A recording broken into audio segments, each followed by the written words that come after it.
Alors, j'ouvre Agilitest, j'ouvre le canal Chrome. Donc, pour ouvrir un canal d'enregistrement, j'ai le choix sur des browsers ou des applications lourdes. Là, je choisis Chrome et j'ouvre le canal d'enregistrement. À partir de là, le test consiste à créer un compte Gmail. Donc, je lance l'URL sur le canal ouvert de Google.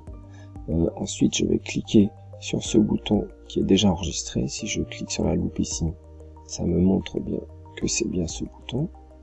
Donc, je clique automatiquement sur ce bouton et de la même manière, nous allons cliquer sur créer un compte qui est déjà enregistré. L'objectif là, ce sera que je montre exactement comment on va pouvoir capturer des saisies de champs, des boutons, des actions sur les canaux en cours. J'ai déjà créé donc ce script pour gagner du temps. C'est un script de formulaire de création. Si on le regarde en détail, on a d'abord un switch fenêtre, un changement de fenêtre car on a ouvert un nouvel onglet automatiquement, ce qui nous permet de passer en mode capture sur cette page. Alors j'ai créé des saisies clavier à paramétrer sur les premiers champs. Pour cela on passe en mode capture. On voit qu'en survol de souris tous les objets de la page sont reconnus. Donc le prénom, nous pouvons choisir l'identifiant qui correspond le mieux à un ID first name. Nous faisons un test statistique sur cet attribut là qui nous montre que l'objet est unique. On peut même contrôler, voilà, que c'est bien celui-là, il est repéré de manière unique sur la page, et je peux tout simplement drag and dropper ces objets-là sur cette action saisie clavier. Automatiquement, les attributs sont retrouvés, et on voit bien que l'objet est retrouvé. Donc là, la saisie clavier, pour l'instant, je n'ai rien mis dedans, si ce n'est un paramétrage.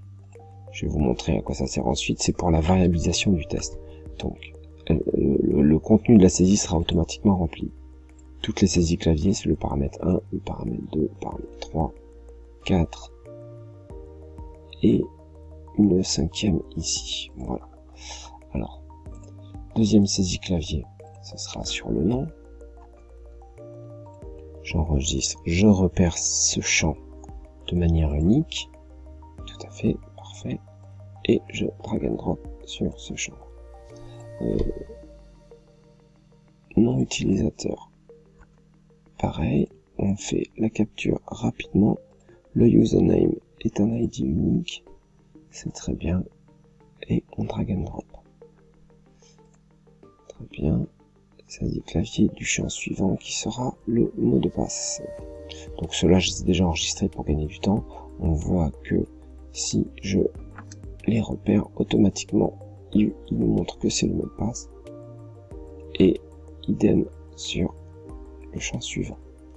Et ensuite, on a repéré le bouton sur le clic sur le bouton suivant, justement.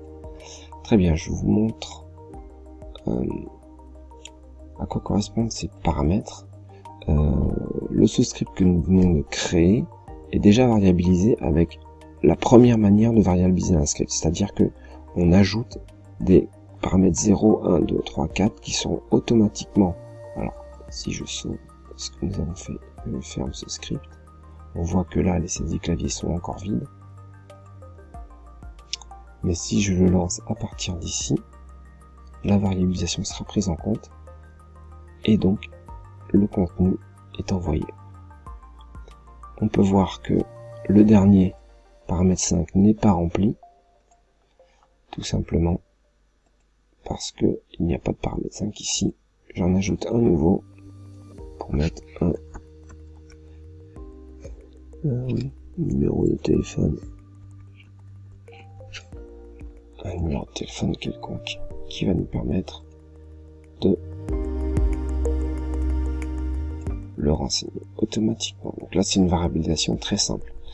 Autre manière de variabiliser, je peux récupérer ce même sous-script, le drag and dropper ici, en dessous, et tout simplement appeler un CSV que j'ai déjà créé Donc si je l'ouvre ici, on peut l'éditer.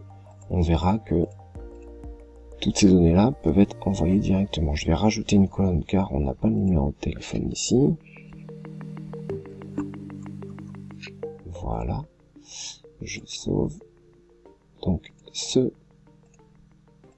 c'est le premier type de variabilisation. Le deuxième type, c'est que je drag and drop tout simplement le CSV sur le script et le script se retrouve donc variabilisé de la même manière. Sauf que on peut gérer les variables avec un fichier CSV, ce qui est quand même bien plus simple. Alors, je vous montre maintenant l'exécution. On va en garder qu'un seul. Très bien.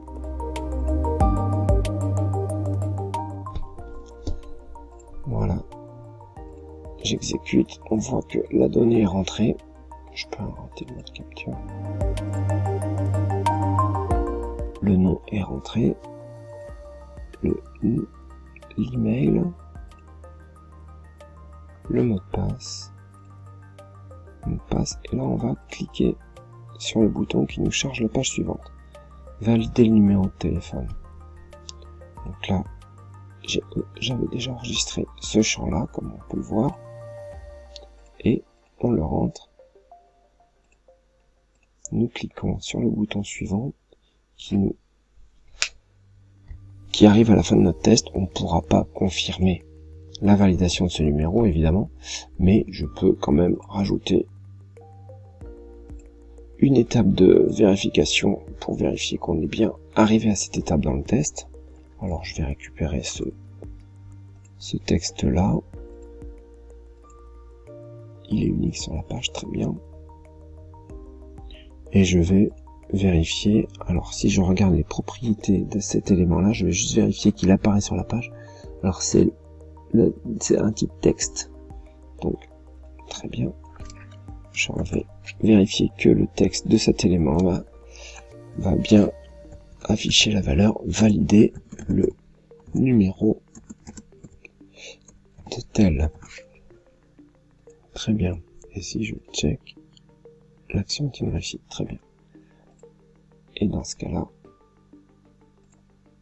je peux terminer mon test en fermant le canal, tout simplement le canal qui s'appelle New Channel dans ce cas-là.